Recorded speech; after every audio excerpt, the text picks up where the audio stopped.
Congolaises, Congolais, ladies and gentlemen de partout où vous êtes,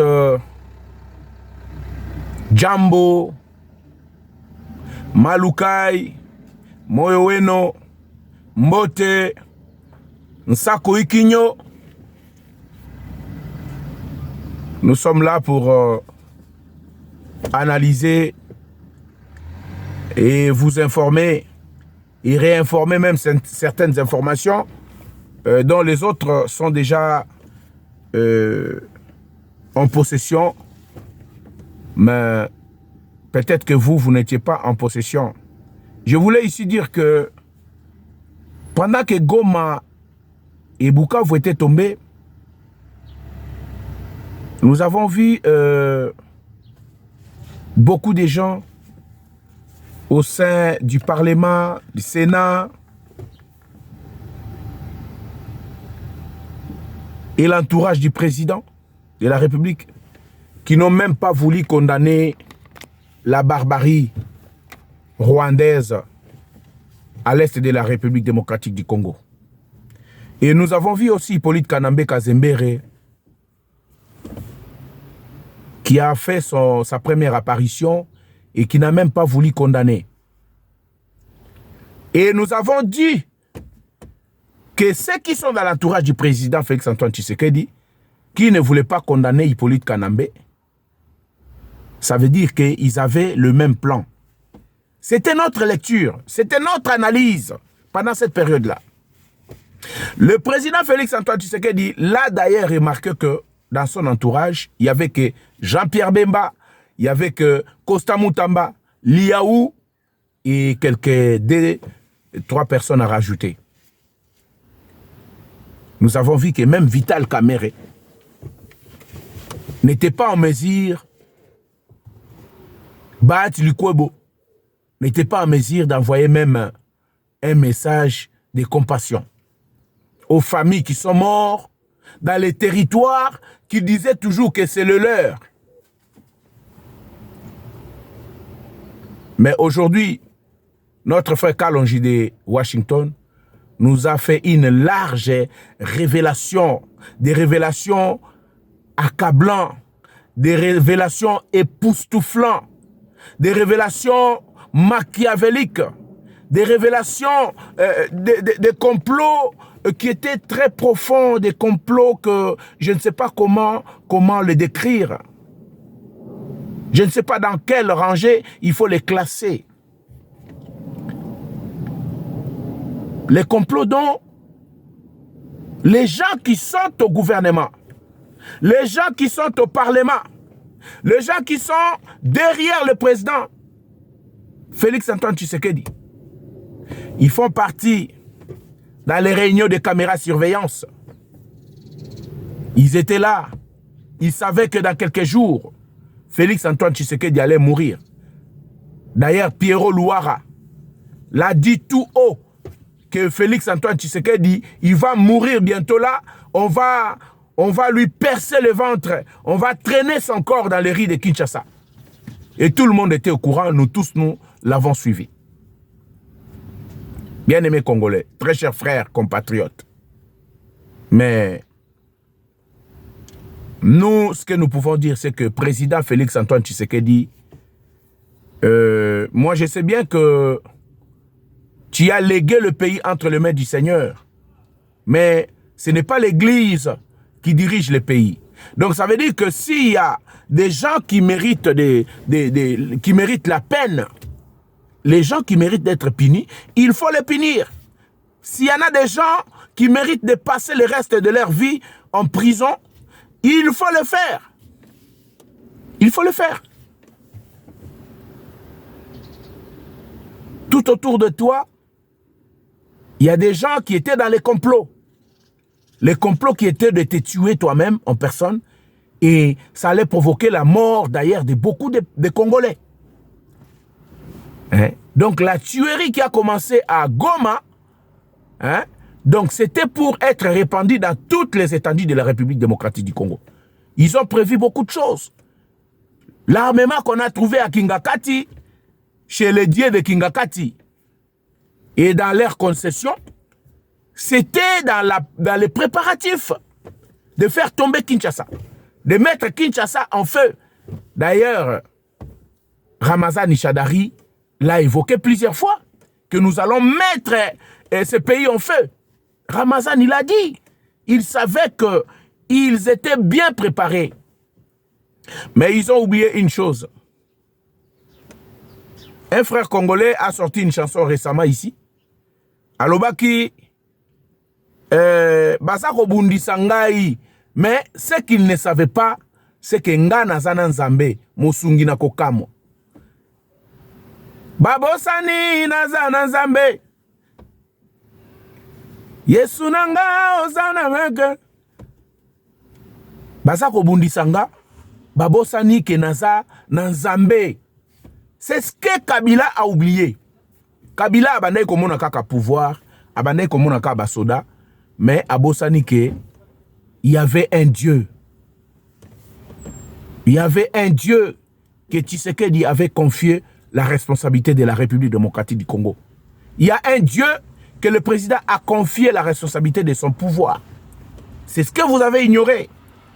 Tobandaki koloba awa ba meselabe chole ba démarche bazako sala.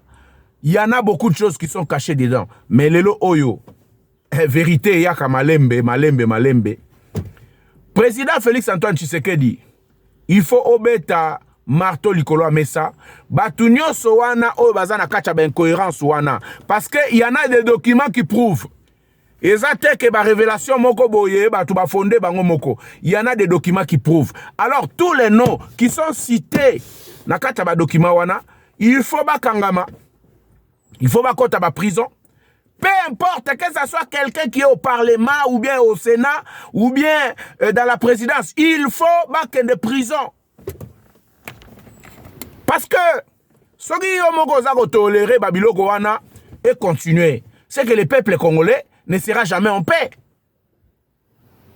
Ce qui est permettre Batouba Bomayo pour les Congolais Bakoufebele, c'est que le pays ne sera jamais en paix. Hein? Donc voilà, nous voulons des institutions fortes. Tolingi justice oyo écoutez les maka soki ba complot ma be ezapona mboka. Justice il faut tele mabakanga batu wana bakende ba prison, ba passer ba temps na prison, ba temps wana éduquer bango. Éduquer bango. Voilà. Hippolyte Kanambe a sous-estimé le Congo. Hippolyte Kanambe a acheté presque Azana Mbongo Goleka Mbongo Oyo 130 millions de Congolais bakoyi kozala nango. Mbongo ezana caisse à l'État, Mbongo ezana trésor public, na ba bien à l'État, Mbongo ya Hippolyte Kanambe eleki yango nebele. Congolais totalement. Botika ba incohérence, ba makambo pamba. Moi, je pense bien que Hippolyte Kanambe Kazembere ne mutu aye ko aider peuple congolais pour na ko gratter une partie ya ba inconscient oyo babandai ko yebate où nous allons. Ou bien c'était quoi le conflit, c'était quoi le complot. Je crois bien qu'aujourd'hui, Boza au courant, Yamakambounyo so oyo eza koleka. Alors arrêtez de soutenir Bouzo ba M23 na ba Rwandais. Et vous avez vu dans ce complot-là, intérêt à Congolais na kati ezalaki 75% et aucun des places tel. Rwanda a 15%. Kenya a 10%, mais aucun intérêt congolais. Et là, comment les Congolais n'a pas complot à les peuple congolais. Mais bakoben dabino matoyi na façon nini.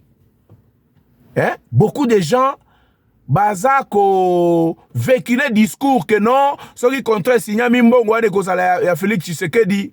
Mais moi je préfère même que Mbongo ezala ya Félix Tshisekedi. Soyez Félix Tshisekedi abongisi même Kasai, c'est chez moi. Na koolongwa na basan kusu na bwende, na kei vacances na bana nanga na Kasai, soki tongami bien. Soki nzele ezali de Kinshasa ti Kasai, de basan kusu ti Kasai, toko kenda na biso vacances kuna.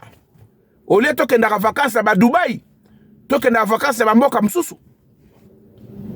Moi, je pense bien que cet exemple, je l'ai donné juste pour vous faire savoir que Bazako véhiculé message ya haine et pas ya ba inconscient. Bato Bazako comprendre nenge makamezo tambulate. Ozomona. Félix Tshisekedi azako longola ba intérêt congolais oyo ba Rwandais ba banda bénéficier na bango na ba Kenyan na ba mboka mususu ba voisin. Il faut boyeba ke to zingami na ba voisin o ba lingi bisote. Ba voisin tout ya Congo ba yebi ke mboka ana so etamboli bien. Il y aura aucun pays oyo ko telema na Congo. Ba voisin ba yebi.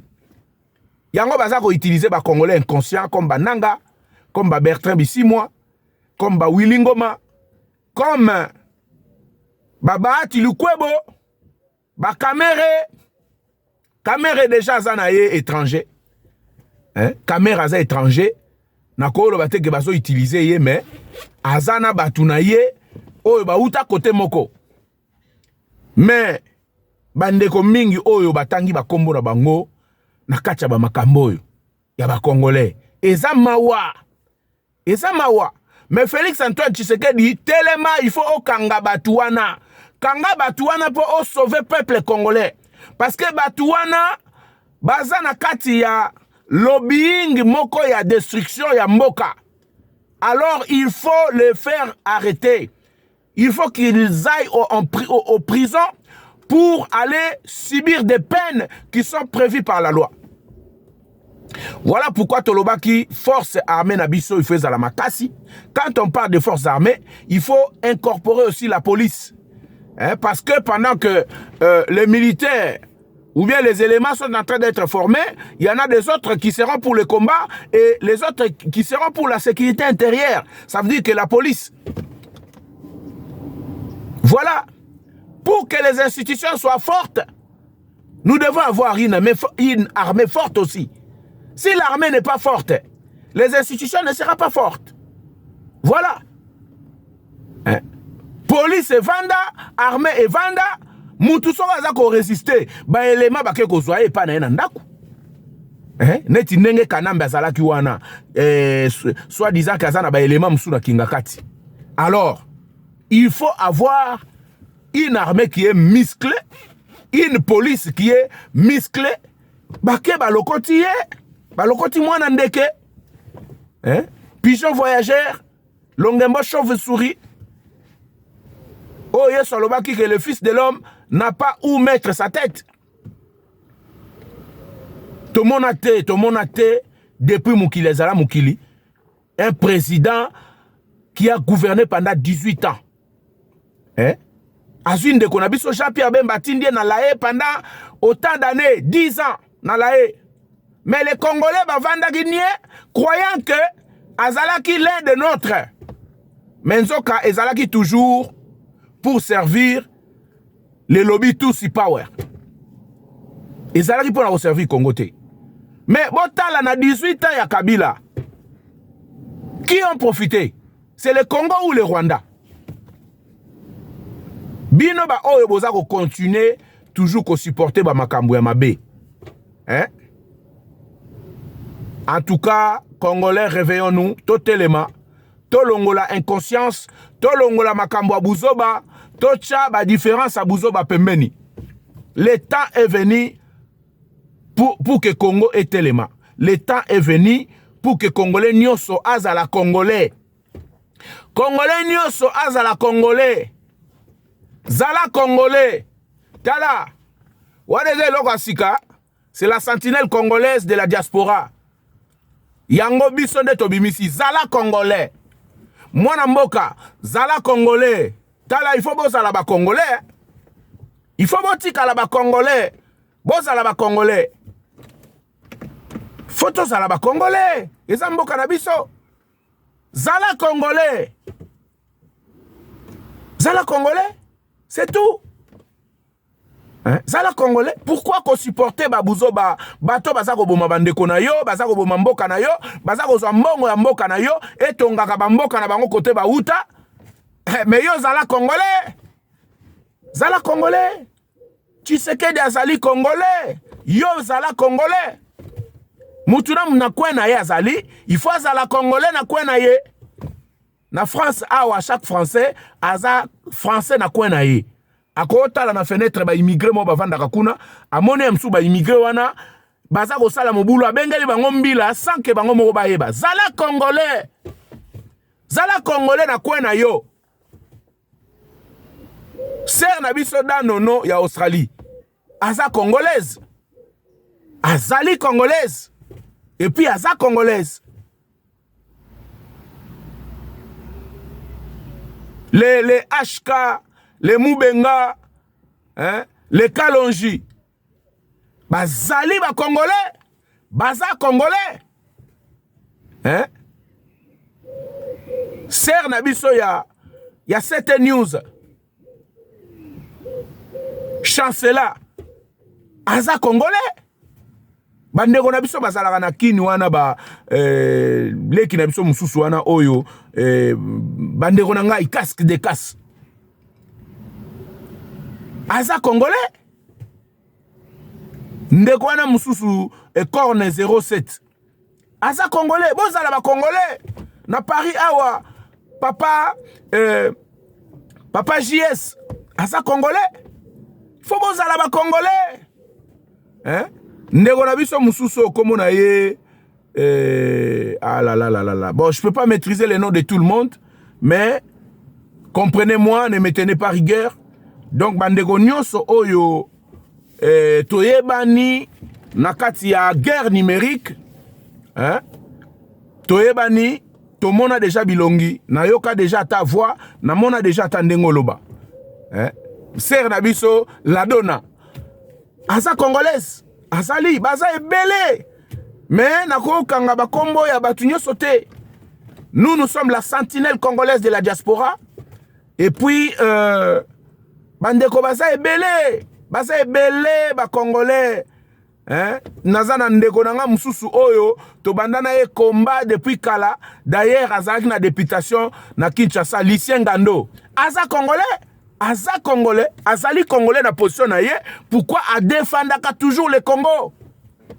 Il ne prend jamais la part des Rwandais comme bandeko mususu basali yango, ba Rex Kazadi, hein, ba Frank Diongo et consort, ba Wakanja. Wakanja d'ailleurs, il a été humilié à un niveau que vous ne pouvez pas croire. Nous étant enfants de Dieu, tokoki ko soutenir ba makambu ya ko mutakaliser mutute. Bon, Wakanja aza quand même mukolo, je ne sais pas s'il a des enfants, mais bato bakene na ndaku na ye balobi ke Wakanja c'est un célibataire. Bakuti ala la kaye moko na chambre et puis ils l'ont mutakalisé, ba filmé ye banzoto na ye, mais nous sommes loin de là. Loin de là. Même Bokechu Ayambo quand il était filmé, nous, on n'était pas d'accord. Hein? On n'était pas d'accord. On n'était pas d'accord. On n'a pas parlé de ça, mais on n'était pas d'accord. Tout ça qui n'est d'accord. Parce que le but, ce n'est pas yako humilier Batou. Vous savez, hein? Le but, Babilo, on est yako kende, bopesi mutumbongo, akende ko kolongola mutubilamba, po bon. En quelque sorte, dans les combats, ça joue aussi les rôles, ça affaiblit. Hein, ça affaiblit dans les cas de Wakanja qui profanait beaucoup de mauvaises paroles contre la personne de Félix Antoine Tshisekedi. Hein? Donc, on n'était pas d'accord de ça. Mais moi, je pense bien que la façon de les corriger, c'est pas seulement en filmant sa nudité. D'ailleurs, sa nudité, bon, et rechanger Bissona et Loronini. Moi, je pense bien que incohérent Nyoso, hein, par rapport à la façon dont Félix Antoine Tshisekedi a travaillé, n'aimé que beaucoup de gens ils vont s'aligner de notre côté parce que Félix Antoine Tshisekedi a prouvé à l'ennemi à Congo tout haut que c'est un patriote et puis il ramène le pays na banzela oya bien bino moko bomoni accord, il y a américain, et ça stipulé la construction, il y a route, il y a école, beaucoup d'infrastructures qui va développer le Congo, qui va améliorer la vie des Congolais. Si nous-mêmes les Congolais, on sera là pour nous kenge la mboka.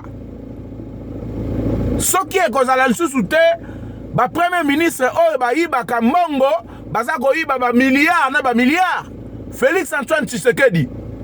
En tout cas, les Congolais te font confiance. Mais, ça là effort tout autour de toi, Olongola, basalité nyoso, zinga zinga na yo. Na parlement, na sénat, incohérence nyoso. Biso toza ko soutenir yo, mais on ne soutient pas l'incohérence. Donc on soutenir tel que na simana yo, batu oyo bazawana bazala ba miyibi po bayiba ka bambongo.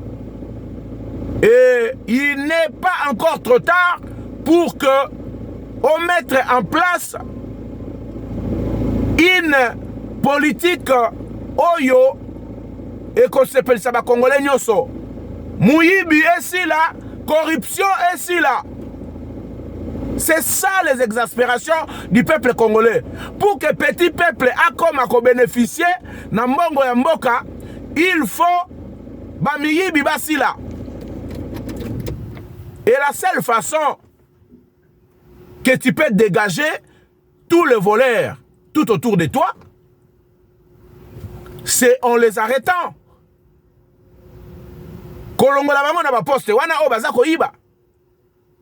C'est ça en fait. Voilà. Je suis presque à la fin de mon analyse. Peuple congolais, il faut boyer que Hippolyte Kanambe, Félix Tshisekedi a commissionné chauve-souris au Babenga Kalongembo. Ils ont tenté partout, naebi sibino. Basali nyoso. D'ailleurs, solo, Yamakambo, oh, bah, on va préparer. Congolais, on va comprendre qu'il y a quelque chose qui se prépare. La preuve est que, nakati mboka batuneti ba Vital Kamerhe. Ba kondanaka jamais mabe eza koleka. Ba batu lukwebo. Baza ko condamner jamais mabe eza koleka. Hein? Baza ebele, je ne peux pas tout citer. Batu nyonso yo moni ba ténor ya politique congolaise. Oyo baza ko condamner ba acte eleka na mboka te. Ils sont avec ces gens-là. Ils savaient que Félix Antoine Tshisekedi a kufa après un petit moment. Et puis il y a un d'ailleurs Chole alobaki yango. Makambu toza ko sala oyo eza pona président esika oyo eza ko ya. Qui n'a pas écouté ça? Mais l'Éternel notre Dieu, l'Éternel Dieu du Congo, l'Éternel Dieu d'Adi Nabala, l'Éternel Dieu de Simo Kimbangu, l'Éternel Dieu de Bokele Yale, l'Éternel Dieu de Maman Tumba Shaumba, l'Éternel Dieu de Maman Olangi Oswe, l'Éternel Dieu de Papa Elonda, l'Éternel Dieu de Papa Cardinal Echaou, l'Éternel Dieu de Pasteur Ngando et Siabantu, Nzambe à Congo, à Telemi, Nzambe à Congo, à Telemi, et à Lobi cette fois-ci, et Koleka Lissousouté. C'est pour cela que je vous ai dit, pendant cette fête de Pâques, que avant c'était la sortie du peuple hébreu de l'Égypte. Après, c'était la libération que le Seigneur Jésus-Christ nous a libérés sur la croix. Et la victoire était dans sa résurrection. Et cette fois-ci, pour nous Congolais, c'est la sortie de la République démocratique du Congo entre les mains de Tutsi Power. Je crois que celui qui a des oreilles doit entendre, analyser et comprendre où nous allons. Et Sengeli Moutounyo soit comprendre bisikani ntoza kokende. Vraiment Nzambe apambola biso ba Congolais, apambola mboka na biso et puis ba démarche nyonso toza kosala Nzambe asunga biso poto kene nango tina suka. Ba Américains, ils sont d'accord à jamais. Ba Américains baza d'accord. Déjà, il y a une force américaine qui est déjà en route na ebite sori ba komagi parce que ça ba secret. À mon niveau, nakoyi koyeba kambala moko te soki bakomi, mais dans les jours qui viennent, vérité et go rattraper biso, bino moko bokomona présence militaire ya américain na Congo. Que Dieu bénisse le Congo. Vraiment ba oyo nyoso babandaki kosala ba complot ya kokweyisa Tshisekedi, vous êtes voués en échec. Nzambe aza na kana biso et Nzambe a prouvé yango tout haut que aza kotambola na biso. Nzambe aza kotambola na biso ba Congolais. Merci beaucoup. Naba Bolanda Kibiso, la sentinelle congolaise de la diaspora. Beau partager au maximum, beau liker, beau aimer, vraiment, beau s'abonner. Et puis, nous ne manquons pas de revenir s'il y a de nouvelles informations à notre possession. Que Dieu bénisse le Congo. Merci beaucoup.